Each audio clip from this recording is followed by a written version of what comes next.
Hello friends, welcome to my YouTube channel. സുശാന്താണ്. എല്ലാവരും സുഖമായിരിക്കുന്നു എന്ന് വിശ്വസിക്കുന്നു. ഇന്ന് ജൂലൈ 3, 2026. മാർക്കറ്റൊക്കെ കഴിഞ്ഞു. ഇനി വീക്കെൻഡ് ആണ്, 2 ദിവസത്തേക്ക് മാർക്കറ്റ് അവധിയാണ്. അതുകൊണ്ട് തന്നെ ഒരു റിസർച്ച് വീഡിയോ ചെയ്യാമെന്ന് വിചാരിച്ചു.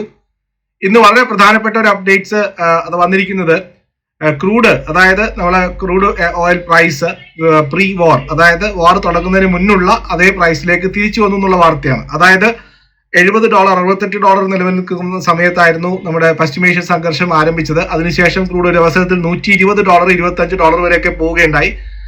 ഇപ്പോൾ പശ്ചിമേഷ്യൻ സംഘർഷം ഒരു അയവ് വന്നിരിക്കുന്നു, ഒരു ഡീലിലേക്ക് വന്നിരിക്കുന്നു. അതുകൊണ്ട് തന്നെ വീണ്ടും ക്രൂഡ് $70, $68 വന്നിരിക്കുന്നു. സോ ക്രൂഡുമായിട്ട് ബന്ധപ്പെട്ടിട്ട് നിന്നിരുന്ന അനിശ്ചിതാവസ്ഥയൊക്കെ തീർന്നു. നമ്മുടെ ഓയിൽ മാർക്കറ്റിംഗ് കമ്പനികളൊക്കെ ഹാപ്പിയായി. ക്രൂഡ് ഓയിൽ പ്രൈസിൽ ഇനി വലിയ രീതിയിലുള്ള മാറ്റം ഉണ്ടാവില്ല എന്നിരിക്കും. ഇന്നിപ്പോൾ ലേറ്റസ്റ്റ് ആയിട്ട് വന്നിരിക്കുന്ന വാർത്ത, വിമാന നിരക്കുകളിലെ കുറവ് വരുത്തണമെന്ന് എയർ ഇന്ത്യയോട് ആവശ്യപ്പെട്ടിരിക്കുകയാണ്. സ്വാഭാവികമായിട്ടും ഇന്ത്യ എന്ന് പറയുന്ന രാജ്യത്തേക്ക് 85% ക്രൂഡും നമ്മൾ ഇമ്പോർട്ട് ചെയ്യാണ് ചെയ്യുന്നത്. മറ്റു രാജ്യങ്ങളിൽ നിന്നാണ് നമ്മൾ ഇമ്പോർട്ട് ചെയ്യുന്നത്. നമ്മൾ ഏറ്റവും വലിയ ചൈന കഴിഞ്ഞു കഴിഞ്ഞാൽ ഏറ്റവും വലിയ ക്രൂഡ് ഓയിൽ ഇമ്പോർട്ടറാണ്. അപ്പോൾ ഈ രാജ്യത്തുള്ള ഓയിൽ മാർക്കറ്റിംഗ് കമ്പനികളായിട്ടുള്ള വളരെ പ്രധാനപ്പെട്ട 3 കമ്പനികളാണുള്ളത്. ഒന്ന് HPCL, ഒന്ന് ഹിന്ദുസ്ഥാൻ പെട്രോളിയം HPCL, മറ്റൊന്ന് IOC. ഈ 3 ഓയിൽ മാർക്കറ്റിംഗ് കമ്പനികളാണുള്ളത്. ഇതൊക്കെ തന്നെ പബ്ലിക് ലിസ്റ്റഡ് കമ്പനികളാണ്, പബ്ലിക് ലിമിറ്റഡ് കമ്പനികളാണ്, ഗവൺമെന്റിന്റെ ഓഹരി പങ്കാളിത്തമുള്ള കമ്പനികളാണ്. ഇതൊക്കെ നമ്മളെ പോലുള്ള സാധാരണക്കാർക്ക് ഇൻവെസ്റ്റ്മെന്റിന് അവൈലബിൾ ആണ്. അപ്പോൾ ഈ 2 കമ്പനികൾ, നമ്മൾ പ്രധാനപ്പെട്ട 2 കമ്പനികൾ കമ്പയർ ചെയ്യാൻ പോവാണ് ഈ വീഡിയോയിലൂടെ. HPCLും BPCLും IOCയും. കാരണം ഓൾമോസ്റ്റ് ഇത് രണ്ടുമാണ് വളരെ കോമ്പറ്റീഷൻ നടക്കുന്നത്. അപ്പോൾ ഈ 2 കമ്പനികളും ഇൻവെസ്റ്റ് ചെയ്യേണ്ടതിന്റെ ആവശ്യം നമുക്കറിയാലോ. ഇന്ത്യയിൽ ഡീസലും പെട്രോളും വിൽക്കാതെ ഒരു ദിവസം ഉണ്ടാവില്ല. അതുകൊണ്ട് തന്നെ ഇവരുടെ റവന്യൂ ഏറ്റവും കൂടുതൽ, നമുക്ക് വണ്ടി ഉപയോഗിക്കുന്നവരെല്ലാവർക്കും അറിയാം. ഈ 2 പമ്പുകളും നമ്മുടെ എല്ലാ സ്ഥലങ്ങളിലും ഉണ്ട്. BPCLന്റെ പമ്പുകളുണ്ട്, അതുപോലെ തന്നെ IOCയുടെ പമ്പുകളുണ്ട്, ഇന്ത്യൻ ഓയിൽ കോർപ്പറേഷന്റെ പമ്പുകൾ, ഭാരത് പെട്രോളിയത്തിന്റെ പമ്പുകൾ, HPCLന്റെ പമ്പുകളും ഉണ്ട്. അപ്പോൾ നമ്മളെല്ലാവരും ഡെയിലി ബേസിലോ അല്ലെങ്കിൽ വീക്ക്ലി ബേസിലോ ഇത് ഉപയോഗിക്കുന്നവരാണ്, ഇവരുടെ സർവീസുകളൊക്കെ ഉപയോഗിക്കുന്നവരാണ്. അപ്പോൾ ഈ 2 കമ്പനികളെ തമ്മിൽ ഒന്ന് കമ്പയർ ചെയ്യാമെന്ന് വിചാരിച്ചു. നമ്മുടെ സ്റ്റോക്ക് മാർക്കറ്റ് ഇൻവെസ്റ്റ് ചെയ്യുന്ന സമയത്ത് ഈ 2 കമ്പനികൾ ഏത് കമ്പനികളിലാണ് സെലക്റ്റീവായിട്ട് ഇൻവെസ്റ്റ് ചെയ്യാൻ ബെറ്റർ ഓപ്പർച്യൂണിറ്റി എന്ന് നോക്കാം. അപ്പോൾ വീഡിയോയിലേക്ക് പോകുന്നതിന് മുന്നോടിയായിട്ട് ആദ്യമായിട്ടാണ് നമ്മുടെ വീഡിയോ കാണുന്നതെങ്കിൽ തീർച്ചയായിട്ടും വീഡിയോ സബ്സ്ക്രൈബ് അല്ലെങ്കിൽ ഷെയർ, നമ്മുടെ ചാനൽ സബ്സ്ക്രൈബ് ചെയ്യാൻ മറക്കാതിരിക്കുക. ഞാൻ സെബി രജിസ്റ്റേർഡ് റിസർച്ച് അനലിസ്റ്റ് ആണ്. ഞങ്ങളുടെ റിസർച്ച് അഡ്വൈസറി സർവീസുകൾ ലഭിക്കുന്നതിനായിട്ട് നമ്മുടെ വീഡിയോയുടെ ഡിസ്ക്രിപ്ഷനിൽ കൊടുത്തിരിക്കുന്ന ലിങ്കുകൾ വഴി നമ്മളോട്ട് അസോസിയേറ്റ് ചെയ്യാവുന്നതാണ്. നമുക്ക് ഫ്രീ ആയിട്ടുള്ള ടെലിഗ്രാം ചാനലുകളുണ്ട്, മൊബൈൽ ആപ്ലിക്കേഷൻസ് ഉണ്ട്, വാട്സപ്പ് ചാനലുകളുണ്ട്. ഇതൊക്കെ തന്നെ വഴി നമ്മളോടൊപ്പം അസോസിയേറ്റ് ചെയ്യാം. അതിനുള്ള ലിങ്കുകൾ ഞാൻ ഡിസ്ക്രിപ്ഷനിൽ കൊടുത്തേക്കാം. അതുവഴി മാത്രം ഞങ്ങളുമായിട്ട് അസോസിയേറ്റ് ചെയ്യുക. വളരെ അഫോർഡബിൾ ആയിട്ടുള്ള റേറ്റിലാണ് നിങ്ങൾക്ക് നമ്മൾ സർവീസുകൾ ഓഫർ ചെയ്തുകൊണ്ടിരിക്കുന്നത്. താല്പര്യമുള്ളവർക്ക് നമ്മളെ സമീപിക്കാവുന്നതാണ്. ഇനി വീഡിയോയിലേക്ക് പോവാം. എന്താണ് ഈ കമ്പനികൾ ചെയ്യുന്നത്? ഞാൻ 2 കമ്പനികളാണ് കമ്പയർ ചെയ്യാൻ പോകുന്നത്. ഒന്ന് BPCL, ഒന്ന് IOC, ഇന്ത്യൻ ഓയിൽ കോർപ്പറേഷൻ. എന്താണ് ഈ കമ്പനികൾ ചെയ്യുന്നത്? ഇന്ത്യയിലെ 2 പ്രധാനപ്പെട്ട ഓയിൽ മാർക്കറ്റിംഗ് OMCs ആണ് ഇവർ ചെയ്യുന്നത്. ആഗോള മാർക്കറ്റുകളിൽ നിന്നും അല്ലെങ്കിൽ ആഗോള വിപണികളിൽ നിന്നും ക്രൂഡ് ഓയിൽ വാങ്ങുന്നു, അതിനെ പ്രോസസ് ചെയ്യുന്നു, റിഫൈൻ ചെയ്യുന്നു, എന്നിട്ട് LPG, അതുപോലെ തന്നെ ഡീസൽ, പെട്രോൾ, കെറോസിൻ, അങ്ങനെ ഒരുപാട് തരത്തിലുള്ള പ്രൊഡക്റ്റുകളാക്കി മാറ്റിയിട്ട് ജനങ്ങൾ വഴി, ഈ പമ്പുകൾ വഴി ഇവർ രാജ്യത്തുടനീളം വിൽക്കുന്നു എന്നുള്ളതാണ് ഇവരുടെ ബേസിക് ആയിട്ടുള്ള ബിസിനസ്. 2 പേരുടെയും ഒരേ ബിസിനസ്സുകളാണ്. അതായത് പമ്പുകളുടെ നമ്പർ വെച്ച് കമ്പയർ ചെയ്യുകയാണെങ്കിൽ ഇപ്പോഴത്തെ ലേറ്റസ്റ്റ് അവരുടെ ആനുവൽ റിപ്പോർട്ട് പ്രകാരം IOCക്ക്, ഇന്ത്യൻ ഓയിൽ കോർപ്പറേഷന് 41,664 ഔട്ട്ലെറ്റുകളാണ് ഇന്ത്യയിലാകെ ഉള്ളത്. അതായത് ഇന്ത്യയിലെ ഏറ്റവും കൂടുതൽ പമ്പുകൾ ഉള്ളത് IOCയുടെ കയ്യിലാണ്.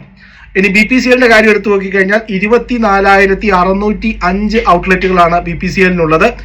രണ്ടാമത്തെ ഏറ്റവും വലിയ കമ്പനിയാണ്. അതുകൊണ്ടാണ് ഞാൻ 2 കമ്പനികൾ തമ്മിൽ കമ്പയർ ചെയ്യാമെന്ന് വിചാരിച്ചത്. HPCLന്റെ കാര്യം എടുത്തു കഴിഞ്ഞാൽ 24,418 പമ്പുകളാണ് HPCLനുള്ളത്.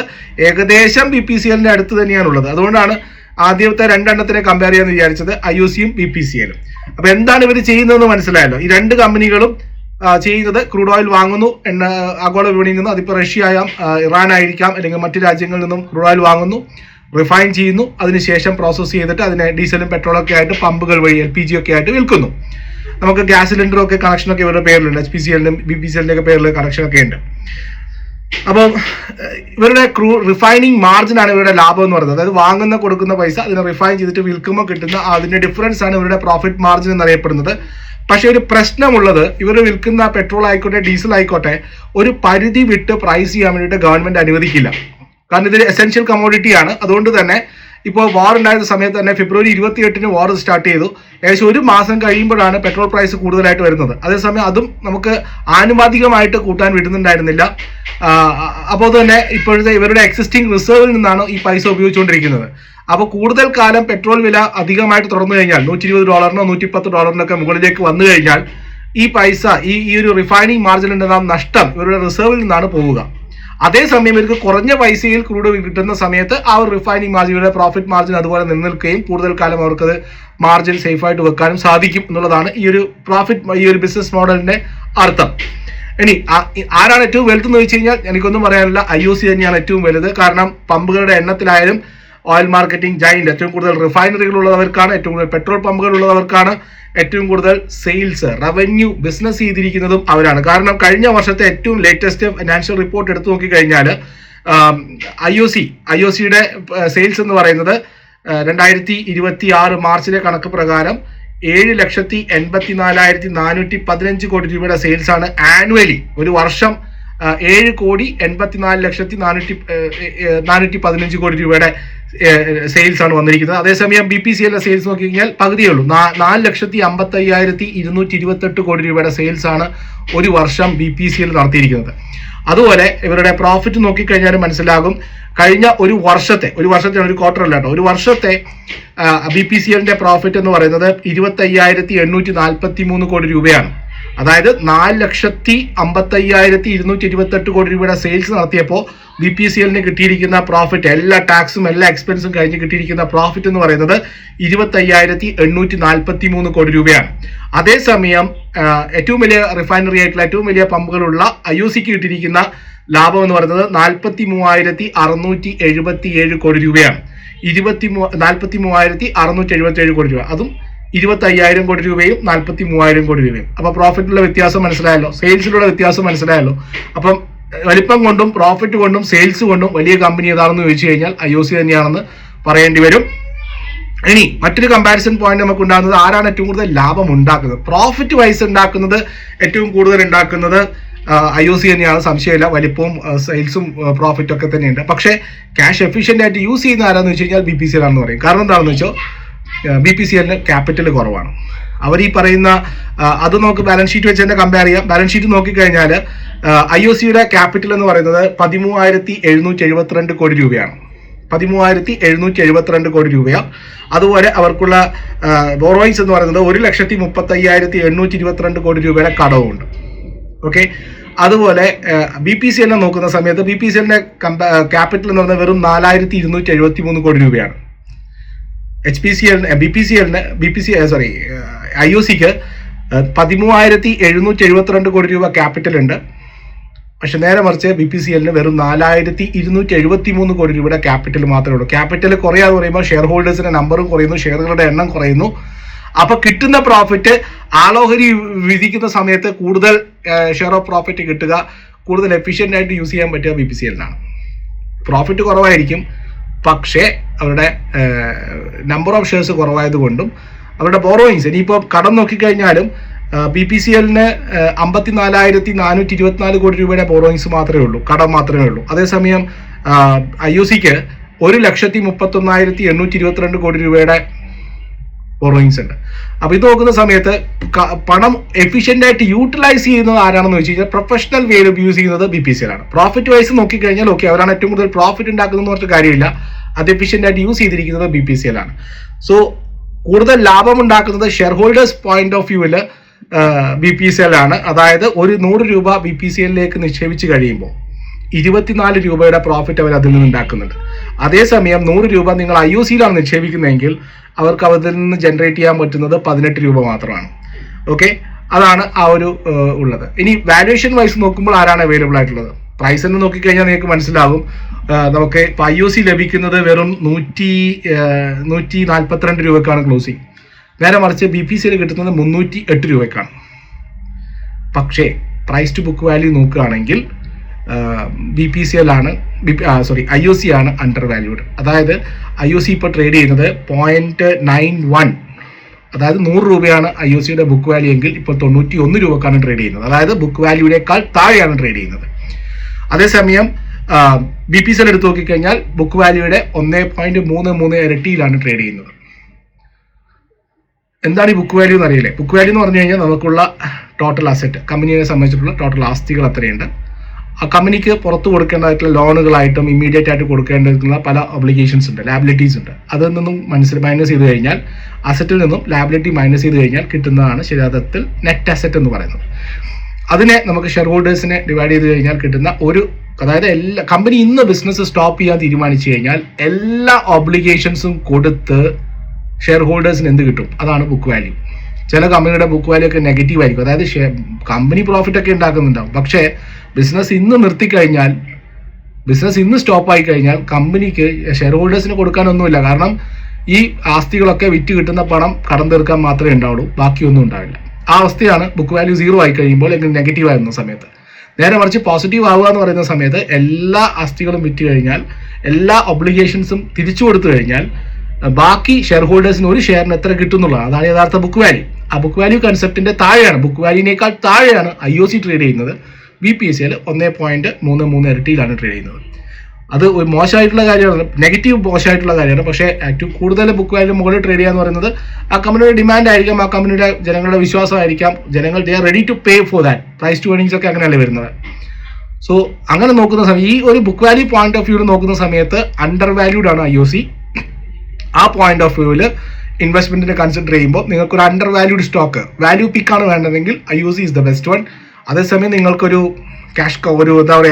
ഒരു ബിസിനസ് ജനറേറ്റ് ചെയ്യുന്ന പ്രോഫിറ്റ് എഫിഷ്യന്റ് ആയിട്ട്, അല്ലെങ്കിൽ മണി എഫിഷ്യന്റ് ആയിട്ട് യൂസ് ചെയ്യുന്ന ഒരു ബിസിനസ് ആണ് ആവശ്യമെങ്കിൽ BPCL ഈസ് ദ ബെസ്റ്റ്. ഇനി ഡിവിഡൻഡ് നോക്കുന്ന സമയത്ത് രണ്ടുപേരും dividend pay out ratio is fine. അതായത് ഇവരുടെ ഡിവിഡൻഡ് പേ ഔട്ട് റേഷ്യോ നോക്കിക്കഴിഞ്ഞാൽ മനസ്സിലാകും. 12% BPCLന്റെ ഡിവിഡൻഡ് പേ ഔട്ട് റേഷ്യോ. അതേസമയം IOCL 4% മാത്രമേ കൊടുക്കുന്നുള്ളൂ. പേ ഔട്ട് റേഷ്യോ നോക്കി കഴിഞ്ഞാൽ, അതായത് 4% പ്രോഫിറ്റ് മാത്രമേ കൊടുക്കുന്നുള്ളൂ, ബാക്കി അവർ റീറ്റെയിൻ ചെയ്തിട്ട് പ്രോഫിറ്റ് ബിസിനസ്സിൽ തന്നെ ഇടുകയാണ് ചെയ്യുന്നത്. നേരെ മറിച്ച് BPCL ഉണ്ടാക്കുന്ന പ്രോഫിറ്റിന്റെ 12% കൊടുക്കുന്നുണ്ട്, ബാക്കി മാത്രമേ റീറ്റെയിൻ ചെയ്യുന്നുള്ളൂ. അതാണ് പേ ഔട്ട് റേഷ്യോ ഇൻഡിക്കേറ്റ് ചെയ്യുന്നത്. മറ്റൊരു പോയിന്റ് ഓഫ് കമ്പാരിസൺ ഇവരുടെ ഭാവിയാണ്. യെസ്, രണ്ടുപേരും ഈ ഒരു ട്രഡീഷണൽ ബിസിനസ്സിൽ നിന്ന് മാറിയിട്ട് പുതിയ എനർജി സോഴ്സുകൾ തേടി, അല്ലെങ്കിൽ പുതിയ മേച്ചിൽപ്പുറങ്ങൾ ഈ ഒരു രംഗത്ത് വരുന്ന അഡ്വാൻസ് ടെക്നോളജിയിലേക്ക് മാറിക്കൊണ്ടിരിക്കുന്നത്. അതിപ്പോൾ ഗ്രീൻ ഹൈഡ്രജൻ ആയാലും ശരി, ഇലക്ട്രിക് ചാർജിങ് സ്റ്റേഷനുകളായാലും ശരി, ബയോഫ്യൂവൽ, ക്ലീൻ എനർജി, അങ്ങനെ ഒരു പെട്രോൾ കമ്പനികൾ മാത്രമായി തുടരാതെ, ഒരു ഓയിൽ മാർക്കറ്റിംഗ് കമ്പനികൾ മാത്രമായി തുടരാതെ പുതിയ മേഖലകൾ, ഈ എനർജി രംഗത്ത് തന്നെ പുതിയ മേഖലകൾ തേടി പോകുന്ന തരത്തിലാണ് രണ്ട് കമ്പനികളുള്ളത്. അതിൽ ഏറ്റവും കൂടുതൽ പ്ലാനും ആക്ഷനും ഉള്ളത് IOCക്കാണ്. ഓക്കെ, ഇനി റിസ്ക് എന്താണെന്ന് വെച്ചാൽ നേരത്തെ പറഞ്ഞത് തന്നെയാണ് റിസ്ക്. ഇപ്പോൾ നമ്മൾ 2-3 മാസമായിട്ട് ഫേസ് ചെയ്ത് തന്നെയാണ് റിസ്ക്. ആഗോള വിപണികളിൽ ക്രൂഡ് ഓയിലിന്റെ വില whenever it is increasing, it's a risk for this company, because കമ്പനിക്ക് ഒരിക്കലും നമുക്ക് സ്വന്തമായിട്ട് ഇവിടെ റോ മെറ്റീരിയൽ പ്രൊഡക്ഷൻ ഇല്ല. മറ്റു കമ്പനികളെ പോലെ റോ മെറ്റീരിയൽ നമുക്ക് അവൈലബിൾ അല്ല. നമുക്ക് കിട്ടേണ്ടത് ആഗോള വിപണികളിൽ നിന്നാണ്. നമ്മൾ ഇമ്പോർട്ട് ചെയ്യുന്നതാണ് ഇതിന്റെ major source of revenue, major source of material എന്ന് പറയുന്നത്. സോ അവിടെ എന്തെങ്കിലും പ്രശ്നം വരുന്ന സപ്ലൈ ചെയിൻ പ്രശ്നങ്ങൾ ഇഷ്യൂ വന്നു കഴിഞ്ഞാൽ IOC ആയാലും BPCL ആയാലും HPCL ആയാലും ആരായാലും ബ്ലോക്ക് ആയി പോകും. കാരണം ക്രൂഡ് ഓയിൽ വരാതിരുന്ന നമുക്കൊന്നും ചെയ്യാൻ പറ്റില്ല. ഇപ്പോൾ ഹോർമൂസ് ബ്ലോക്കായി, നമ്മളിപ്പോൾ ആൾട്ടർനേറ്റീവ് സോഴ്സ് ഒക്കെ ഡെവലപ്പ് ചെയ്യുന്നു, ഗൾഫ് റീജിയനൊക്കെ ആയിട്ട് പുതിയ ട്രേഡ് റിലേഷൻസ് ഒക്കെ വരുന്നു എന്ന് പറയുന്നു. സോ ഭാവിയിൽ സപ്ലൈ ചെയിൻ നല്ലതായി വന്നേക്കാം. പക്ഷെ ഇപ്പോഴത്തെ അവസ്ഥയിൽ ഏതെങ്കിലും തരത്തിൽ ഹോർമൂസിൽ ഇറാൻ ബ്ലോക്ക് ചെയ്യുന്നു, അല്ലെങ്കിൽ വേറെ ഏതെങ്കിലും റഷ്യൻ എണ്ണയുടെ മുകളിൽ എന്തെങ്കിലും സാങ്ഷൻ വരുന്നു എന്നൊക്കെ പറയുന്ന സമയത്ത്, ക്രൂഡ് ഓയിൽ കിട്ടാതിരിക്കുന്ന സമയത്ത് റിഫൈനിങ് മാർജിൻ കുറയും. ആ ഒരു രീതിയിലുള്ള റിസ്ക് ഉണ്ട്. അതായത് ക്ലിയർലി പറഞ്ഞു കഴിഞ്ഞാൽ ഈ രണ്ട് കമ്പനികളുടെ ഇൻവെസ്റ്റ്മെന്റും ക്രൂഡ് ഓയിലുമായിട്ട് ബന്ധപ്പെട്ടിരിക്കുന്നു. ആഗോള വിപണികളിൽ ക്രൂഡ് ഓയിൽ കൂടുകയോ കുറയുകയോ ചെയ്യുന്ന സമയത്ത് പ്രോഫിറ്റബിലിറ്റിയിൽ ഇഫക്റ്റ് ഉണ്ടാകും. ഇമ്മീഡിയറ്റ് ആയിട്ടുള്ള കുറച്ച് ബഫർ സ്റ്റോക്കുകൾ ഉണ്ടാവും, അതിനുശേഷമായിരിക്കും ഇതിന്റെ ഇഫക്റ്റ് വരിക. സോ ഇനി മറ്റൊരു കാര്യം പറഞ്ഞു കഴിഞ്ഞാൽ ഫൈനൽ കമ്പാരിസൺ നോക്കിക്കഴിഞ്ഞാൽ രണ്ടുപേരുടെയും ഇന്ത്യയിലെ ഏറ്റവും വലിയ കമ്പനിയാണ്, റിഫൈനിങ് കമ്പനിയാണ്, ഓയിൽ മാർക്കറ്റിംഗ് കമ്പനിയാണ് IOC. ഏറ്റവും കൂടുതൽ അസറ്റ്സ് കമ്പനിക്കാണുള്ളത്. ഏറ്റവും കൂടുതൽ ഗ്രോത്ത് ഔട്ട്ലുക്ക് പറഞ്ഞിരിക്കുന്നത് ഏറ്റവും ലേറ്റസ്റ്റ് അപ്ഡേറ്റ്സ് വെച്ചിട്ട് IOC ആണ്. അണ്ടർ വാല്യൂഡ് ആയിട്ടുള്ള ഒരു സ്റ്റോക്കും കൂടിയാണ് ഇപ്പോൾ IOC. വലിയൊരു ജെയിൻ്റ് ആണ് കേട്ടോ. കാരണം അത് ഞാൻ കമ്പയർ ചെയ്ത് തരാം. BPCL എന്ന് പറഞ്ഞു കഴിഞ്ഞാൽ എഫിഷ്യൻ്റ് ആയിട്ട് മാനേജ് ചെയ്തൊരു കമ്പനിയാണ്. റേഷ്യോസ് ഒക്കെ സൂപ്പറാണ്. റിട്ടേൺ റേഷ്യോസ് ഒക്കെ നോക്കുന്ന സമയത്ത് വളരെ സ്ട്രോങ് ആയിട്ട് നിൽക്കുന്നു. പ്രോഫിറ്റിൽ ഒരു സ്ഥിരതയുണ്ട്. അതായത് കൺസിസ്റ്റന്റ് പ്ലെയർ ആണ്. നമ്മളൊരു കൊഹ്ലിനെ പോലെ വന്നു കഴിഞ്ഞാൽ നിന്ന് കുറച്ച് സമയം മാച്ച് വിന്നറായിട്ട് ചെയ്യാൻ പറ്റുന്ന ഒരു കമ്പനിയാണ്. എഫിഷ്യൻ്റ് ആയിട്ട് വാച്ച് ചെയ്യും. നമുക്ക് കൊഹ്ലിയോട് കമ്പയർ ചെയ്യാം BPCLനെ. നേരെ മറിച്ച് IOC എന്ന് പറയുന്നത് രോഹിത് ശർമ്മയെ പോലെയാണ്. നിൽക്കും, റെക്കോർഡുകളൊക്കെ ഉണ്ട്, വലിയൊരു പ്ലെയറാണ്. ആ ഒരു രീതിയിൽ വലിയ റെക്കോർഡുകളൊക്കെ ഉണ്ട്. ആ ഒരു സ്റ്റൈൽ ഓഫ് പ്ലേ ആയിരിക്കും. മറ്റേത് ഒരു കോഹ്ലിയുടെ സ്റ്റൈലിംഗ് ബാറ്റിംഗ് ആണ് നമുക്ക് BPCL കാണാൻ സാധിക്കുക. അപ്പോൾ ഒരു ക്വാളിറ്റി സ്റ്റോക്ക്, നിങ്ങളുടെ ഒരു അണ്ടർ വാല്യൂഡ് ആയിട്ടുള്ള ഒരു ക്വാളിറ്റി സ്റ്റോക്ക് ഷോർട്ട് ടേമിലൊക്കെ റിട്ടേൺ ജനറേറ്റ് ചെയ്യാൻ BPCL ആയിരിക്കും ബെസ്റ്റ്. അതേസമയം IOC ഒരു പോർട്ട്ഫോളിയോ സ്റ്റോക്കാണ്, ഒരു വാല്യൂ പിക്കാണ് ഇപ്പോഴത്തെ അവസ്ഥയിൽ. പക്ഷേ ഒരു വലിയ ജെയിൻ്റാണ്. ഗെയിലിനൊക്കെ പറയുന്നത് പോലെ വലിയ ശരീരം ഉള്ളത് കൊണ്ട് തന്നെ നടക്കാൻ ഭയങ്കര ബുദ്ധിമുട്ടാണ്, മൂവ് ചെയ്യാൻ ഭയങ്കര ബുദ്ധിമുട്ടാണെന്ന് പറയുന്നത് പോലെയാണ് അതിൻ്റെ ഒരു സ്റ്റൈൽ എന്ന് പറയുന്നത്. IOC പതുക്കെ പോളൂ. പക്ഷേ ഒരു പോർട്ട്ഫോളിയോ സ്റ്റോക്ക്, ഞാൻ ഇന്നലത്തെ വീഡിയോ പറഞ്ഞ പോലെ അടുത്ത ജനറേഷനൊക്കെ കൊടുക്കാൻ വേണ്ടിയിട്ടാണ് താല്പര്യമെങ്കിൽ സ്വാഭാവികമായിട്ടും IOC കമ്പയർ ചെയ്യാം, പതുക്കെ പോയാൽ മതിയല്ലോ. BPCL ആണെങ്കിൽ ഒരു ഷോർട്ട് ടേമിലൊക്കെ 1 to 2 ഇയേഴ്സിലൊക്കെ ഈ ക്രൂഡ് ഓയിലിൻ്റെ വിലയൊക്കെ ഇതേപോലെ സ്റ്റെബിലൈസ് ചെയ്യുകയാണെങ്കിൽ നല്ല രീതിയിലുള്ള മുന്നേറ്റം സാധിക്കേണ്ടത്. കാരണം ഈ ബാലൻസ് ഷീറ്റ് നോക്കിക്കഴിഞ്ഞാൽ മനസ്സിലാകും, രണ്ടുപേർക്കും കടമുണ്ട്, കടമില്ലാത്ത ബിസിനസ് ഇല്ല. IOCയെ സംബന്ധിച്ചിട്ട് 1,31,822 കോടി രൂപയുടെ കടമാണുള്ളത്. പേടിക്കണ്ട, 1,31,000 കടം എന്ന് പറയുമ്പോൾ അവർക്ക് 2,05,000 റിസർവ് ഉണ്ട്. അത് റിസർവ് എന്താ, പ്രോഫിറ്റ് ഡിസ്ട്രിബ്യൂട്ട് ചെയ്യാണ്ട് പിടിച്ചു വെച്ചിരിക്കുന്നതാണ്. 12% പ്രോഫിറ്റ് കൊടുക്കുന്നുള്ളൂ, ബാക്കി 88% അവരുടെ കയ്യിൽ തന്നെയാണുള്ളത്. അപ്പോൾ അങ്ങനെ സ്വരൂപിച്ച പണമാണ് 2,05,740. അപ്പോൾ കടം മുഴുവൻ നാളെ തന്നെ കൊടുക്കണം എന്ന് പറഞ്ഞു കഴിഞ്ഞാൽ കഴിയുന്ന കാര്യമേ ഉള്ളൂ, ബോറോയിങ്സ് കണ്ട് പേടിക്കൊന്നും വേണ്ട. അതേസമയം BPCLന്റെ കേസ് 54,424 കോടി രൂപയുടെ കടമുണ്ട്, പക്ഷേ 95,898 കോടി രൂപയുടെ റിസർവ് ഉണ്ട്. റിസർവ് കംപ്ലീറ്റ് ആയിട്ട് കടം കൊടുത്തു തീർക്കാൻ അല്ലെങ്കിലും ഇറ്റ്സ് ഫിനാൻഷ്യലി എഫിഷ്യൻ്റ് എന്ന് പറയാം രണ്ട് കമ്പനികളും. പിന്നെ ദിവസവും ഡെയിലി ബേസിൽ പണം വന്നുകൊണ്ടിരിക്കുകയാണ്, സെയിൽസും ഡീസലും പെട്രോളും എല്ലാ ദിവസവും വിറ്റുകൊണ്ടിരിക്കുകയാണ്, കോടിക്കണക്കിന് ലിറ്റർ. അപ്പം രണ്ട് പോർട്ട്ഫോളിയോ സ്റ്റോക്കിലേക്ക് ആയിട്ട് വെച്ചാൽ എനർജി ബിസിനസ്സിലെ 2 സ്റ്റോക്കും നല്ലതാണ്. സ്ഥിരമായിട്ട് റവന്യൂ ഉണ്ടാകുന്ന ഒരു കമ്പനി, കൺസിസ്റ്റൻ്റ് ആയിട്ട് പ്രോഫിറ്റ് തരുന്ന company, consistent revenue making company, അങ്ങനെയുള്ള ഗ്രോത്തിൽ 2 കമ്പനികൾ എടുക്കാം. നിങ്ങൾക്ക് ഈ ഒരു അവസ്ഥയിൽ ഒരു കമ്പനിയെ സെലക്ട് ചെയ്യണമെന്നുണ്ടെങ്കിൽ ഞാൻ പറഞ്ഞേ ക്വാളിറ്റിയാണ് വേണ്ടതെങ്കിൽ BPCL, എങ്കിൽ കൺസിസ്റ്റന്റ് അല്ലെങ്കിൽ ഒരു വാല്യൂ പിക്കാണ് നിങ്ങൾ ഇപ്പോൾ ആവശ്യമെങ്കിൽ ഇപ്പോഴത്തെ അവസ്ഥയിൽ വാല്യൂഷൻ വൈസ് നിങ്ങൾ പിക്ക് ചെയ്യുന്നെങ്കിൽ IOCയെ പിക്ക് ചെയ്യാം. അപ്പോൾ ഇതാണ് 2 കമ്പാരിസൺ. വീഡിയോ ഇഷ്ടമായെന്ന് അറിയില്ല, നമ്മൾ വളരെ അപൂർവം ഇങ്ങനെയുള്ള വീഡിയോകൾ ചെയ്യാറുള്ളൂ. വീഡിയോ ഇഷ്ടമായെങ്കിൽ നിങ്ങളുടെ അഭിപ്രായങ്ങളും നിർദ്ദേശങ്ങളും തരണം, നമുക്ക് ഇതുപോലുള്ള കമ്പാരിസണും കാര്യങ്ങളൊക്കെ തന്നെ ചെയ്യാം. മറ്റൊരു കാര്യം, നമ്മുടെ സർവീസുകൾ അവൈലബിളാണ്, വളരെ അഫോർഡബിൾ ആയിട്ടുള്ള റേറ്റ് ആണ്. താല്പര്യമുള്ളവർക്ക് സബ്സ്ക്രൈബ് ചെയ്യാം. അതിനുള്ള ലിങ്ക് ഞാൻ ഡിസ്ക്രിപ്ഷനിൽ കൊടുത്തേക്കാം, അതുവഴി മാത്രം ഞങ്ങളുമായിട്ട് അസോസിയേറ്റ് ചെയ്യാം. അപ്പോൾ have A nice weekend, enjoy your self. മറ്റൊരു വീഡിയോ ആയിട്ട് കാണാം. അഭിപ്രായങ്ങൾ രേഖപ്പെടുത്താൻ മറക്കാതെ പോരുത്. Thank you.